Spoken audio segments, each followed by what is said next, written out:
Question है, अब्दुल के 3 पुत्र हैं, प्रत्येक पुत्र में 5 वर्ष का अंतर है। यदि 5 साल बाद तीनों की उम्र का योग 60 है तो 5 साल पहले सबसे छोटे पुत्र की आयु कितनी थी।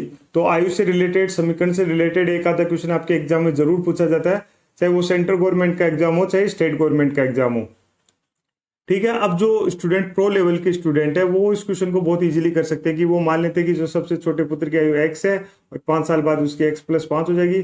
सेकंड नंबर के पुत्र की जो आयु है वो x+5 है और 5 साल बाद में फिर 5 हो जाएगी। और थर्ड की है x+5+5, ठीक है, 10 है और फिर 5 हो जाएगी। तो ये एक तरह से हो जाएगा, इन सबको ऐड कर लेंगे तो ये आ जाएगा 3x 15 और 15 30 30 इक्वल टू 60 और 3x इक्वल टू ये इधर चला जाएगा तो ये आ जाएगा 30, तो x बराबर आ जाएगा 10। ठीक है, तो सबसे छोटे पुत्र की जो वर्तमान आयु 10 और 5 साल पहले इसकी आयु हो जाएगी 5। ठीक है, तो ये तो शॉर्ट तरीका हो गया, जिसको आता है वो कर लेंगे। अब जिनको नहीं आता उनको मैं बताता हूँ। ठीक है, तो क्वेश्चन में पूछा कि अब्दुल के 3 पुत्र हैं, प्रत्येक पुत्र में 5 वर्ष का अंतर है। तो ऐसे क्वेश्चन करने के लिए हमेशा ऐसे क्वेश्चन की लैंग्वेज को थोड़ा ठीक से पढ़े ताकि ये क्वेश्चन आपके लिए इजी हो जाए और आपकी जल्दी समझ में आ जाए। तो सबसे पहले क्या करेंगे, अब्दुल के 3 पुत्र हैं, तो ठीक है, और प्रत्येक पुत्र में 5 वर्ष का अंतर है। तो सबसे छोटे बेटे की वर्तमान आयु मान लेते हैं, सबसे छोटे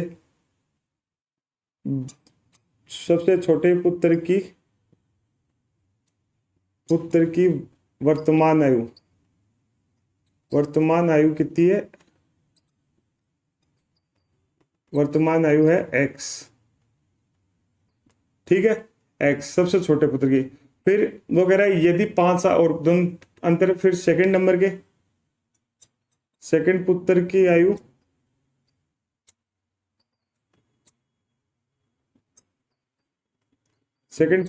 कितनी हो जाएगी, 5 साल के अंतर x+5। ठीक है, और फिर सबसे बड़े पुत्र की बोल सकते हो या थर्ड पुत्र की आयु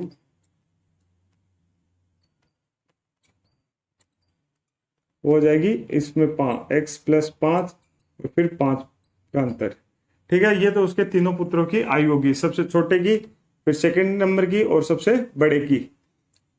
अब कह रहे हैं यदि 5 साल बाद तीनों की उम्र का योग 60 है। ठीक है, 5 साल बाद, तो हम बोल देंगे यहाँ पे 5 साल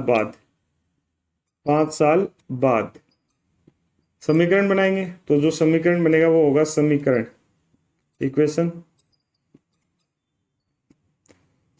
क्या बनेगा इसका कि इसमें 5 साल बाद में तो यह आ जाएगा x+5।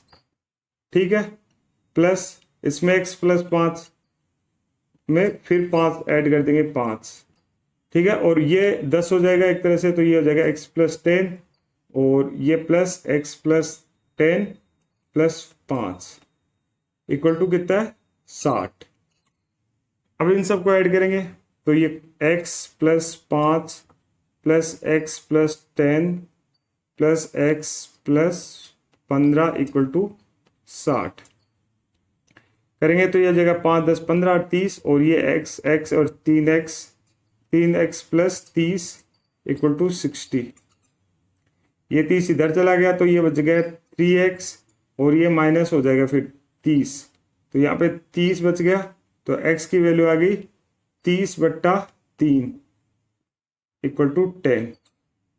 ठीक है, तो ये तो अब्दुल के जो वर्तमान आयु है सबसे छोटे पुत्र की वो कितनी आई है यहाँ पे 10 वर्ष। ठीक है, अब वो कह रहे हैं कि 5 साल पहले सबसे छोटे पुत्र की आयु कितनी थी, तो 5 साल पहले